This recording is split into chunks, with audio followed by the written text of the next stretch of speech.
எல்லோருக்கும் வணக்கம். என் பேர் கர்ணா. இன்றைக்கி நான் எங்கே இருக்கேன் அப்படின்னு பார்த்துக்கிட்டிங்கன்னா கொங்கு நாட்டில் வந்திருக்கேன், கோயம்புத்தூரில் வந்திருக்கேன். இன்றைக்கி நம்ம மலை ஏற போகிறோம். எங்கே இருக்கேன் அப்படின்னு பார்த்துக்கிட்டோம்னா பாலமலை அப்படிங்கிற ஒரு மலையில் இருக்கேன். கோயம்புத்தூர்ந்து கரெக்டாக ஒரு 24 கிலோமீட்டர் தொலைவில் வந்திருக்கு. மேலே வந்து ஒரு பெருமாள் கோயில் இருக்குது. ஒரு அற்புதமான இடமா இருக்குன்னு நம்புகிறேன். 2 பாதைகள் இருக்குது. ஒன்று மலை ஏறி போகலாம், இல்லை மேலே வரைக்குமே அந்த ரோடுலாம் போட்டிருக்காங்க. நம்ம இன்றைக்கி மலை ஏற போகிறோம். இந்த வீடியோ ஃபுல்லாமே பாருங்கள். எப்படி ஏறணும், மேலே என்ன இடங்கள் இருக்குது, மேலேருந்து பார்த்தா எப்படி தெரியும், எல்லாமே தெரிஞ்சுக்கலாம். வாங்க வீடியோக்குள்ளே போகலாம். போகிறதுக்கு முன்னாடியே இங்கே கீழே ஆரம்பிக்கிறதுக்கு முன்னாடி கீழே ஒரு பிள்ளையார் கோயில் இருக்குது. கும்பிட்டுட்டு மேலே ஏற ஆரம்பிக்கலாம். பாதை இங்கிட்டு போகுது.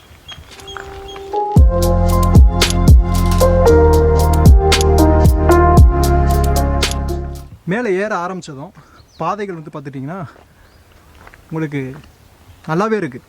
படிக்கட்டு பாதைகள் இல்லை அப்படின்னாலுமே வந்துட்டு இந்த பாறைகளே வந்துட்டு அப்படியே படிக்கட்டு மாதிரியே அமைச்சிருக்கிறாங்க. மேலே வரைக்குமே பாறைகள் இருக்குது அப்படின்னு சொல்லியிருக்கிறாங்க. அது ஒரு நல்ல விஷயம். ஏற ஆரம்பிச்சிட்டோம். என் கூட யார் இருக்கான்னா சரண் இருக்கார், நல்ல நண்பர். சரண் லைஃப் ஸ்டைல், அவர் யூடியூப் சேனல் வச்சுருக்காரு.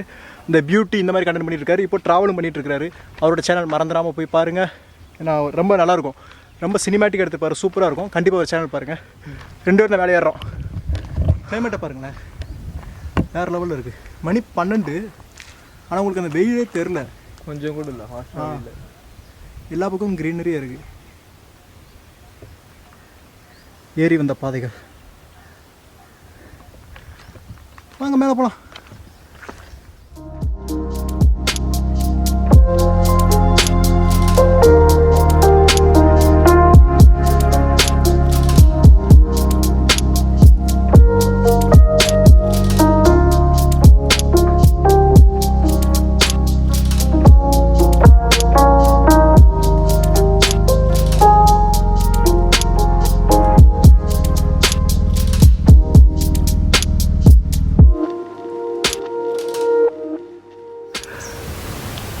ஏற ஆரம்பித்து ஒரு 1/4 மணி நேரம் இருக்கும். மூச்சு வாங்க ஆரம்பிக்குது. ஏன்னா பேக் வெயிட்டு, கேமரா எல்லாம் தூக்கிட்டு போகிறதுனால. நீங்கள் நல்ல வேலை வெயிலே இல்லை, அதனால் ரொம்ப சந்தோஷம் வெயில் இல்லாதனால.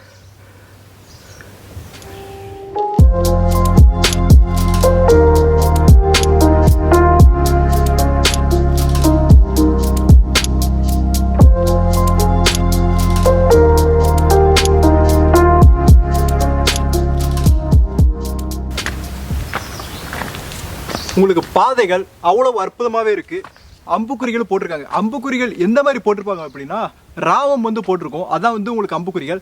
நீங்கள் மிஸ் ஆகிறதுக்கு வாய்ப்பே கிடையாது. ஏன்னா பாதை உங்களுக்கு தெரியுதா, நீட்டாகவே இருக்கும். கற்களால் பண்ணப்பட்டிருந்தாலும் அற்புதமாகவே இருக்கும். ஆனால் இந்த இடத்துல என்ன அப்படின்னா இயற்கை அவ்வளோ அற்புதமாக இருக்குங்க. 2 பக்கம் மரங்கள் சூழ அவ்வளோ அருமையாக இருக்குது. வெயில் வந்து உங்களுக்கு உள்ளே வராது, காற்றும் உள்ளே வரல. அதான் வந்து உங்களுக்கு சீக்கிரம் வந்து கொஞ்சம் டயர்டாகுது. இன்றைக்கி வெயில் இல்லை, ஆனால் காற்று இல்லைன்றது சீக்கிரம் டயர்டாகுது. இந்த மாதிரி இடங்களுக்காக தான் நான் சொல்கிறேன், எப்பயுமே முழுக்கை போடுங்க, முழுக்கை ஃபேண்ட்டு போடுங்க. எப்பயுமே ரொம்ப ரொம்ப அவசியம். வாங்க போகலாம்.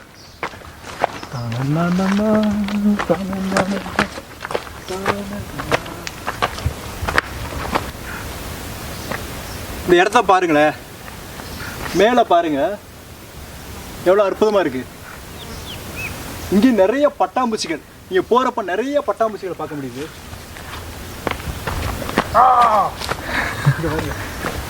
எக்கச்சக்கமாக இருக்கு. நிறைய இருக்கு. வாங்க போகலாம்.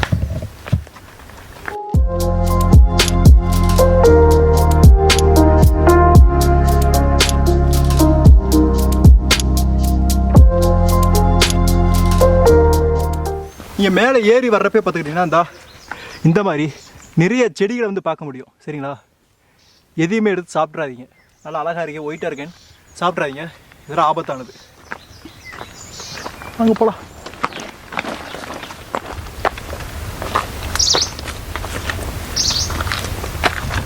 இந்த பக்கம் ஒரு சின்ன பாதை மாதிரி போகுது.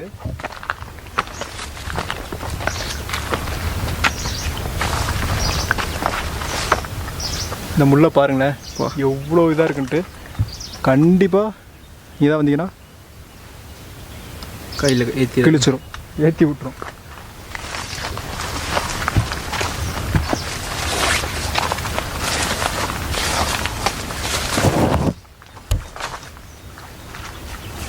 இடம் சூப்பராக இருக்குங்க. பாருங்களேன்.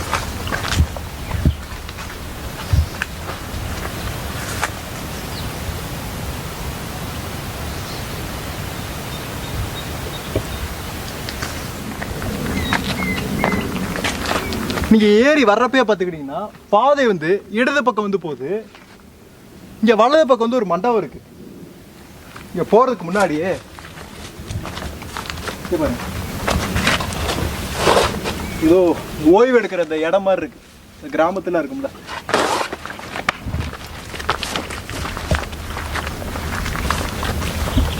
இங்கே வந்து ஒரு தண்ணீர் தொட்டி இருக்குது. நம்ம இந்த கிராமத்தில் மாடு குடிக்கிறதுக்கு வச்சுருப்போம்ல, அந்த மாதிரி ஒரு தொட்டி.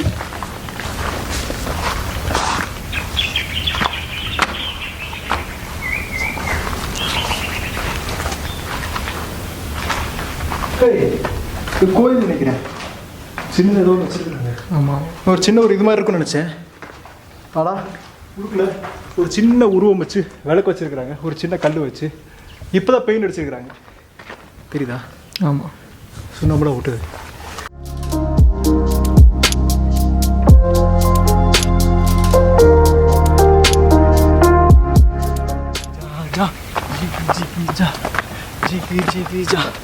வேமா போகலாம்.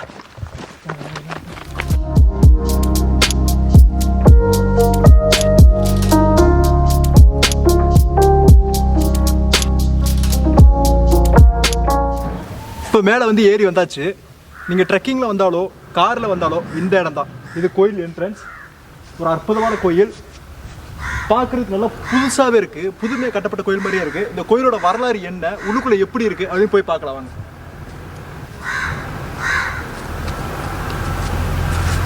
பாலமலை அரங்கநாதர் கோவில்.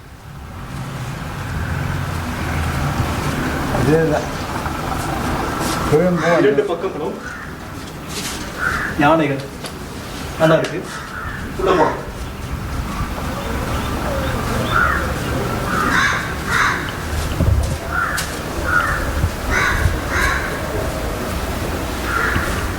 உள்ளுக்குள்ள வந்து அவ்வளோ குளிர்ச்சியாக வந்து இந்த கோயில் வந்து இருக்கு. நல்லாவே சிற்ப வேலைப்பாடுகள் எல்லாமே அவ்வளோ அற்புதமாக இருக்கு அப்படின்னு சொன்னால் உங்களுக்கு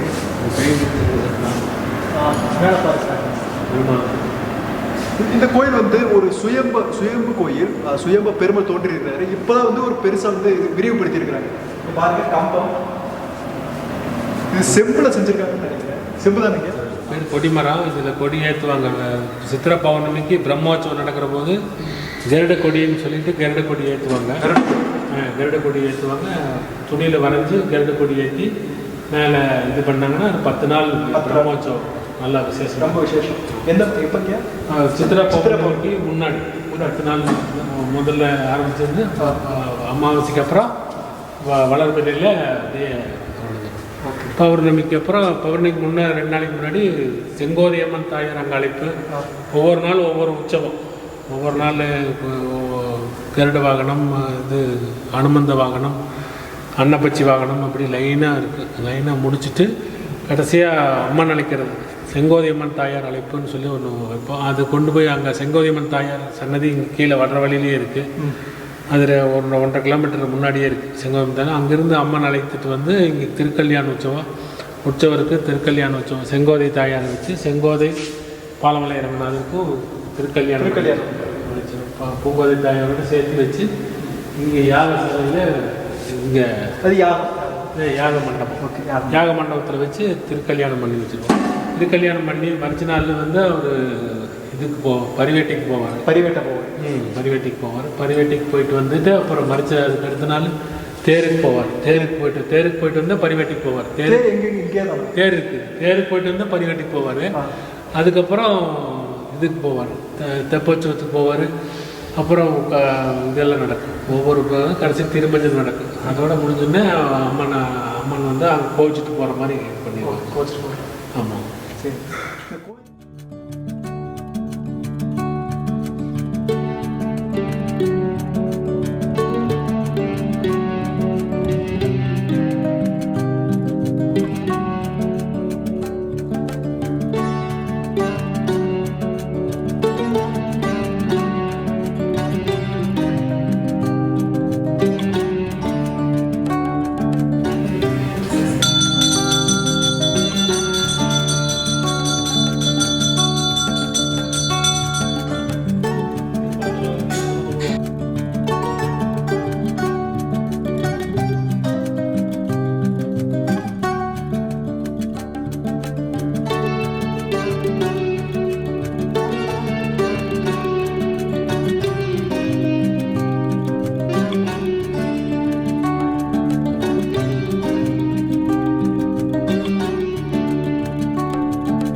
சாமி தரிசனம் வந்து பண்ணியாச்சு. இந்த பக்கம் வந்து அம்மன் இருக்காங்க, மீனாட்சி.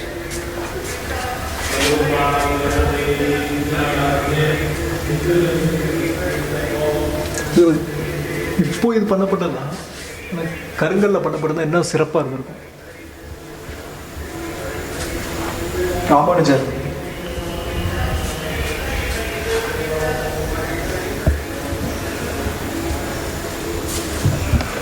சக்கரத்தாள், சக்கரத்தாள்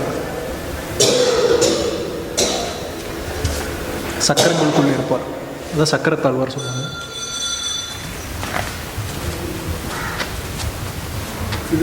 இந்த மாதிரி ஒவ்வொரு கோயிலையும் வந்து ஒரு மரம் வச்சிருப்பாங்க. எதுக்குன்னா பக்தர்கள் அவங்க வந்து வேண்டிக்குவாங்க. தொட்டிலாம் கட்டினா குழந்தை பிறக்கணும், கல்யாணம் ஆகணும்னு வந்து வேண்டுவாங்க. இந்த மாதிரி ஒவ்வொன்றும் நினைச்சு இந்த மரத்தில் வந்து வேண்டிக்குவாங்க. நிறைய இடங்கள்ல இருங்க. உங்களுக்கு குறிப்பாக சொல்லணும் அப்படின்னா இந்த திருச்செந்தூர் வள்ளி கோயிலும் போனால் எக்கச்சக்கமாக இருக்கும். ஒவ்வொரு கோயில்கள்லையும் எல்லா கோயில்களும் கூட பார்க்கலாம். நீங்கள் இப்போ இங்கே இருக்கிற மருதமலை அந்த கோயிலில் கூட இந்த மாதிரி நிறைய கட்டி வச்சுருப்பாங்க. விசிட்டிங் கார்டெலாம் வச்சுருக்காங்க, புதுசாக தொழில் தொடங்கும் போது வைப்பாங்க போல். பாருங்க, மொபைல் சிஸ்டம் அப்டேட் அப்படின்னு ஒருத்தர் வச்சுருக்கிறாரு. நிறைய வச்சுருக்காங்க விசிட்டிங். எல்லாரும் தொழிலும் நல்லா வரட்டும். நம்மளும் தமிழ் நேவிகேஷன் எழுதி வச்சுருக்கோம். எழுதிடலாம்.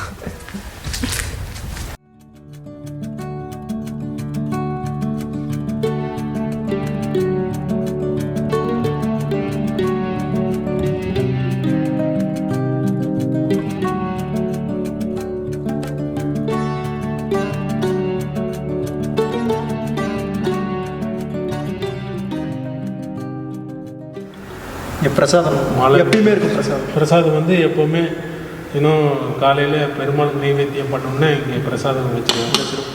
அதுபோக அன்னதானம், அதுபோக அன்னதானம். இது அர்ஜுன்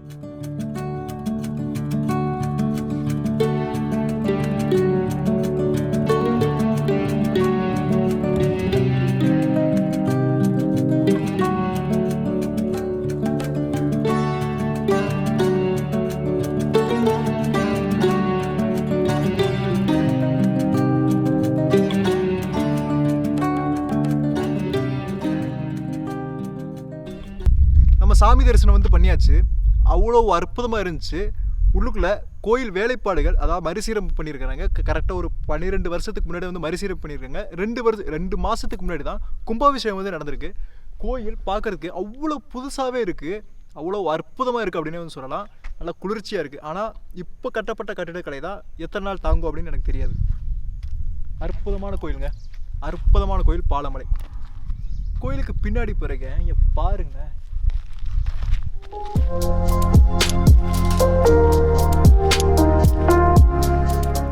ஏன்னா உட்காந்துடலாம், உட்காந்து பார்த்துக்கிட்டே இருக்கலாம். இன்னைக்கு அதாவது இன்னைக்கு கிளைமேட்டும் வேற லெவல்ல இருக்குங்க. ஏன்னா வெயிலே இல்லை, இன்னைக்கு சுத்தமாக வெயிலே தெரியல. இந்த பக்கம் பார்க்கறதுக்கு எப்படி இருக்கு, இதாவது கோயிலுக்கு இடது பக்கம், கோயிலுக்கு வலது பக்கம் எப்படி இருக்குன்னு காட்டுறேன் பாருங்க. கோயிலுக்கு வலது பக்கம் வந்து அப்படி இந்த ஊட்டி, கொடைக்கானல் அந்த மாதிரி இருக்கு.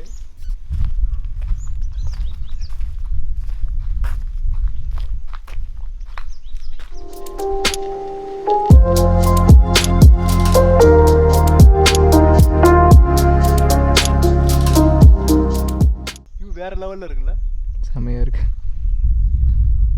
இதுக்கு அப்படியே கீழே இறங்கி போனோம்னா இந்த கோயிலோட தெப்பக்குளம் வந்து இருக்கும். இப்போ வந்து தண்ணி இல்லை, பார்க்க அழகாக இருக்குது. கொஞ்ச நேரம் நான் இங்கே உட்காந்துட்டு ஓய்வு எடுத்துட்டு அதுக்கப்புறம் கீழே இறங்க போகிறேன். கீழே இறங்கி இந்த கோயிலுக்கு எப்படி வரணும், இந்த மற்ற விஷயங்கள்லாம் கீழே போய் சொல்கிறேன்.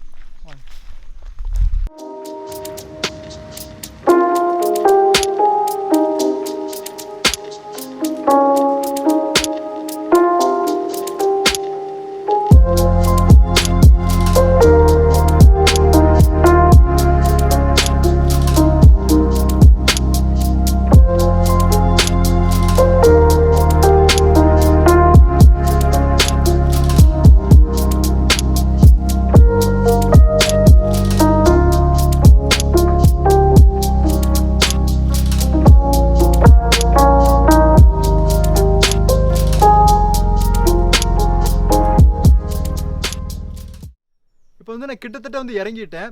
ஏறுறதுக்கு வந்து அரை மணி நேரத்தில் வந்து அதிகபட்சம் 1.5 மணி நேரம் வந்து ஆகலாம் உங்களுடைய ஸ்டெமினாவை பொறுத்து. இறங்குறது வந்து அதே அரை மணி நேரத்தில் இருந்து 1.5 மணி நேரம் அதுக்கு முன்னாடியே வந்து இறங்கிடலாம். ஒரு அற்புதமான இடம் பாலமலை கோயம்புத்தூர் மாவட்டத்தில் இருக்குது. நான் கூகுள் மேப் டிஸ்கிரிப்ஷனில் கொடுக்குறேன், கண்டிப்பாக வாங்க. மேலே வரைக்குமே பைக்கு, காரு, பஸ்ஸு எல்லாமே போகும். கவர்மெண்ட் பஸ்ஸு காலையில் 2 தடவை இருக்கான், ஈவினிங் இருக்குது. காலையில் 5:30க்கெலாம், சனிக்கிழமைனா 5:30க்கெலாம் வந்து கோயில் திறந்துருவாங்க. 7 மணிக்கு வந்து நட போட்டிடுவாங்க, நட சாத்திடுவாங்க. மற்ற நாட்களில் வந்து பார்த்திங்கன்னா காலையில் 6 மணிக்கு, சனிக்கிழமை தவிர மற்ற நாட்களில் 6 மணிக்கு நட திறப்பாங்க. 7 மணிக்கு, நைட்டு 7 மணி 7:30க்குள்ளே நட சாத்திடுவாங்க. ஸோ கண்டிப்பாக வாங்க. ஒரு அற்புதமான இடம் சொல்லலாம். ட்ரெக்கிங்கில் ட்ரை பண்ணிங்கன்னா ஒரு அற்புதமாக இருக்கும். ஆனால் இன்றைக்கி யாருமே வரல, நாங்கள் மட்டும் தான் கிராஸ் பண்ணி போனோம். ஆனால் அந்த வீடியோ முடிஞ்சு. இது ஒரு அற்புதமான வீடியோ. இன்றைக்கி என் கூட வந்ததுக்கு ரொம்ப நன்றி. சரண் லைஃப் ஸ்டைல். நான் அவருடைய சேனல் வந்து டிஸ்கிரிப்ஷனில் கொடுக்குறேன், கண்டிப்பாக போய் பாருங்கள். இந்த வீடியோ பிடிச்சிருக்கு நம்பிக்கிறேன். ஏன்னா இன்றைக்கி நான் புதுசாக நிறைய ஷார்ட்ஸ் ட்ரை பண்ணியிருக்கேன். கொஞ்சம் சினிமாட்டிக்காக எப்போ இருக்குன்னு சொல்லுங்கள். இந்த வீடியோ பிடிச்சா லைக் பண்ணுங்கள், பிடிக்கலான்னு டிஸ்லைக் பண்ணுங்கள், ஷேர் பண்ணுங்கள், சப்ஸ்கிரைப் பண்ணுங்கள். இதே மாதிரி ஒரு அற்புதமான இடம் உங்கள் ஊரில் இருக்குன்னு சொல்லுங்கள், அதை போய் எக்ஸ்ப்ளோர் பண்ணலாம். நெக்ஸ்ட் வீடியோவில் பார்க்கலாம்.